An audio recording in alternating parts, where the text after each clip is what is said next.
week, but I guess kind of saw Lamar and Sean doing some stuff to the side. Or how are they kind of doing? Are they okay? Yeah, they're okay. Sean just had a little bit of his knee, bothered him a little bit after the game on Sunday, so they wanted him to go easy today, and same thing with Lamar. So Lamar should be back full in on Thursday, and Sean as well. At least judging from the media schedule, y'all looks like are basically off 3 out of 4 days following the game. Are you kind of jiggling your training schedule this season? No, I mean we knew we had a heavy week, so it depends on the week as to what we're looking at. But we've tried to keep Wednesdays off when we can, and since we came in on Sunday and we did a regen and did some of our lifting and did some of that work on Sunday, so we wanted both groups, because the reserve game, to try and keep them on a schedule that's similar, to have Monday off together. And then, we worked really hard today. Today was a really hard training day. So, when we do take the Wednesday off, it'll gets made up by the work that we do today. And you see, it's hard for me to get the guys off the field. So it's okay. Was there any feeling last season that maybe the slow end was in any way related to fatigue? I don't think we attributed it to fatigue, but we went into this season and said, let's look at everything. Let's roll over all the stones, look what's underneath them, and see what we wanted to do. So we changed how we did preseason a little bit in terms of the balance between long distance running and short stuff, and we've changed what we do the day before the game around. So we just tried to look at everything and tried to bring a little more variety into it.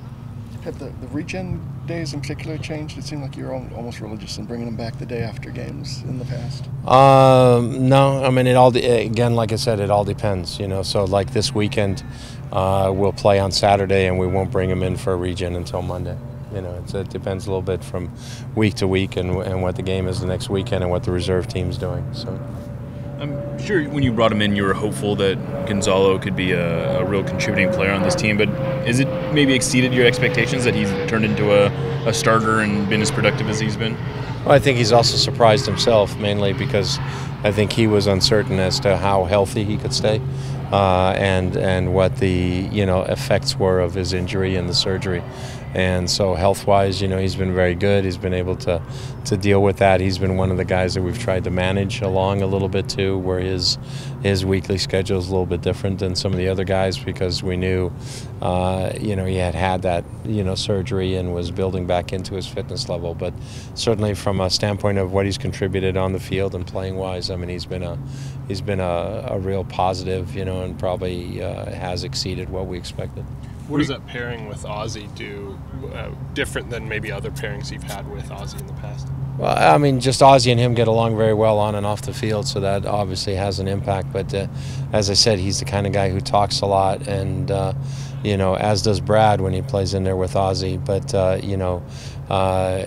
Pineda's a different player than Brad. Brad provides certain things for us in midfield and getting forward and getting into the box and being goal dangerous. And Gonzo's more of a playmaker coming out of that midfield position, more of a passer, and has really gotten Ozzie involved a little bit more offensively at times when he sat in and let Ozzie go. So right now their understanding has been very good, and their combination play off of each other has been very good. With Ozzie, he's obviously a big part of what you do, and having him around is good for the team. But is there a little party that kind of feels for him, knowing that talent-wise he probably could be with the U.S. team right now, but the situation doesn't allow it?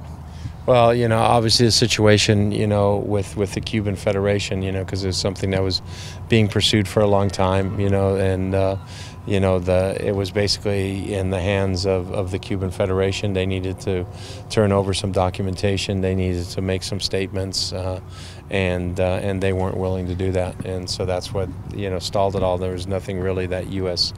soccer could do, or that we could do, or that him getting his citizenship could overcome. It really, because of the FIFA regulations, Cuba needed to come forth on a few issues, and they didn't. Is it just kind of tough to see for a player? I mean, right in his prime, kind of this would be a good opportunity. I mean, obviously it's disappointing for Ozzie because I know Jurgen would have given him a look, and he was a player that Jurgen would have been interested in, and it would have been a great opportunity for Ozzie. But you know, there's been a lot of great players, you know, a lot of great players like a Ryan Giggs and people like that who've never been able to play in a World Cup because their country of allegiance is one that, you know, just didn't get there. How familiar were you with Gonzalo before he joined the team? You know, I mean, obviously when we heard about him, I mean, I knew about him and I'd seen him play in the past when he had played for Mexico and when he had played for Guadalajara. You know, we did our diligence as well, watched some tapes of him playing and so forth. So he was a player that we were familiar with from that standpoint, and that's why we wanted to bring him in and look at him. And you know, once we, you know, were able to get him in, once we were able to get him around the team, talk to him, gauge his personality as well, we thought it was a fit on a lot of levels. His personality, he seems like a very popular guy. He's obviously he's great with us. Was that something that you had any idea that he was as personable, as much of a, you know, a guy that people gravitated towards? Yeah, that you don't know until you get somebody in. You know, I mean, you can talk to guys he's played with, and a lot of times that's what we do. The background we'll do is talk to people who have played with him or know him and get a gauge for his personality. But until you have a guy in, just like when we had Mauro Rosales in, you know, 3 years ago, you know, and now Gonzo, you know, it's just, you know within a day or two, you know, once they're around and they're talking to the guys, you see what kind of demeanor he has, and then it becomes easy. So it's a lot easier when you can bring guys in on trial. You know, even in Obafemi's case, you know, Chris had met with Obafemi a number of times in Spain, and I met with Obafemi over there before we signed him, and we always felt, you know, he was a good guy and he would be a good fit. And I know last year was a little harder for him, but, you know, I think everybody sees the same thing now. Yeah, and I guess speaking of Obafemi, this league now has several World Cup veterans in the league. Pineda, Martins being two of them. How helpful is that to have guys that, you know, just know what it's like to be on the biggest stage? You know, I mean, to have experienced players is always important, you know, but players who can still give you quality, you know, is what's most important. And obviously, in our case, you know, those two guys are, you know, and Leo is another player who's a World Cup veteran. You know, it was, by the way, so don't forget, because MLS put out a list of all the U.S. players that had played in World Cups, and I think Chris Henderson was left off that list because he played in the '90 World Cup. So I want to give a shout out to Chris because I thought that was a big oversight when I went down to the H's. But, you know, having players like that, those three guys, you know, just their experience, they're calm, they've been in big games, you know, they're not going to panic in big games and in big situations, and they know when it's time to step up, and that's something that's really, really important. The four guys you have in the midfield have been pretty consistent. What do you like about that group of four? You know, we've stayed pretty consistent in the middle of midfield because Brad was out, you know, with the injury. With that, Papa's come back in on the left side. I think took him a little bit to understand, you know, fitness-wise what we wanted from him defensively, but certainly from a standpoint of possession, he is able to help us maintain that. And with Nagel, there's been a good balance because Nagel's more of a out-and-out, more of an attacking player, not necessarily a possession guy, and so there's been a good balance between what we have on the flanks. David Estrada talked about the benefit when he goes out on loan. You know, maybe here he feels more of a small fish in a big pond. When he goes to Atlanta, he feels more of a bigger fish. Guys kind of looking to him as, you know, maybe an example. How much do you think kind of a change of perspective like that can help guys that go out on loan? I think it always helps players to go on loan because, you know, if they're not getting games here, for them to get games, for them to experience a different environment. Sometimes it's good from a standpoint because they realize that things are pretty good here, you know, so they understand that. They see the quality of play that we have here, you know, so that's a good thing for them.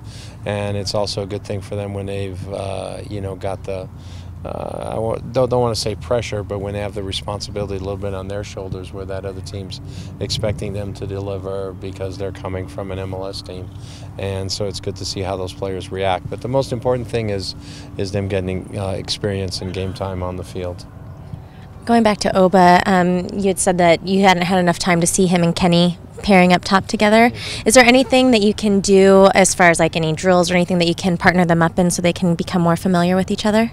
Well, you know, it's the same thing when we, you know, with Clint and Oba. We just tried to make sure that whatever we did, we paired them up. You know, I mean, today we didn't, because today we had the guys pick teams and we had more of a competitive day where it's like, you know, if you win, you stay on the big field where it's a lot more fun to play than playing on the small goals. And, you know, and it was good because, you know, guys said, yeah, you work a lot harder in the big field to stay here. And, you know, so today wasn't a day. But normally whether we're playing 10v10 or whether we're playing 5v5 or 6v6, we'll try and put them on the same team and get them to understand each other, you know. And then you watch videotape, you know, a certain videotape I want to watch with Kenny, so we're going to talk about his movement a little bit as it relates to Oba's movements as well. And, you know, because right now Kenny's got to key his movements off Oba, and Oba's done a good job of keying his movements off Dempsey, and Dempsey likewise off Oba. There's been a good sharing there, and so that's just something that'll come along. But, you know, I thought Kenny did all right in the last game, and I thought Chad Barrett came on and did well. How much time do you spend individually with them kind of going over that tape?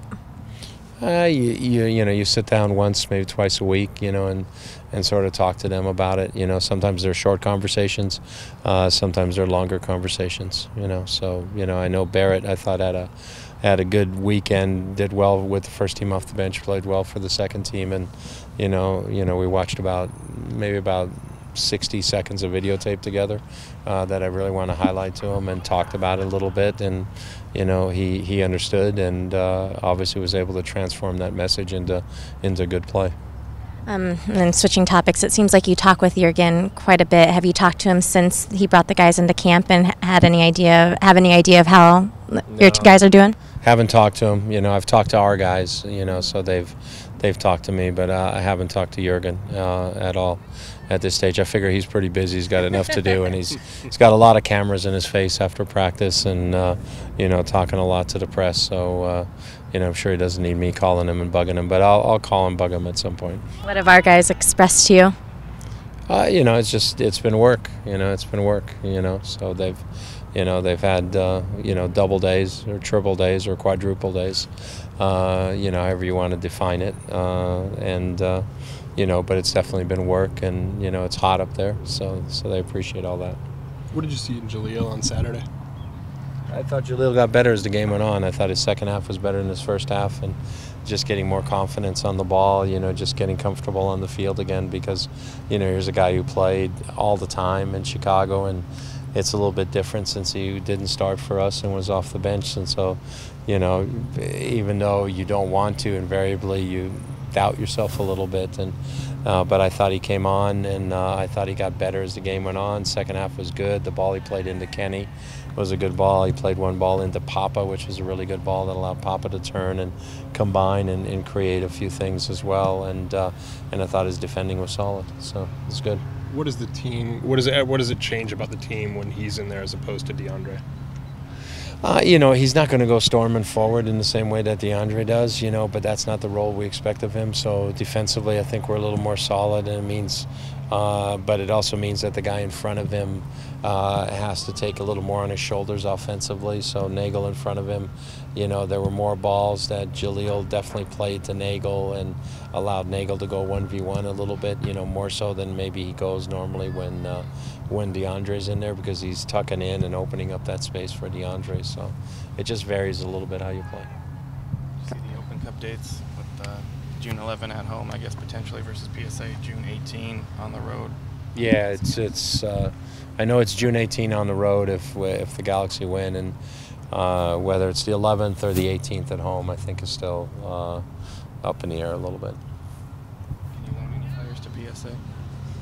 No, no. I don't know how many players the Galaxy is going to have play for a Galaxy too, because that cup ties them as well. So who knows? But you know, I mean, the Cups. You know, I just get in trouble when I say anything on the Cup. So I'll say I'm looking forward to the Lamar Hunt Open Cup. Go. And on that note.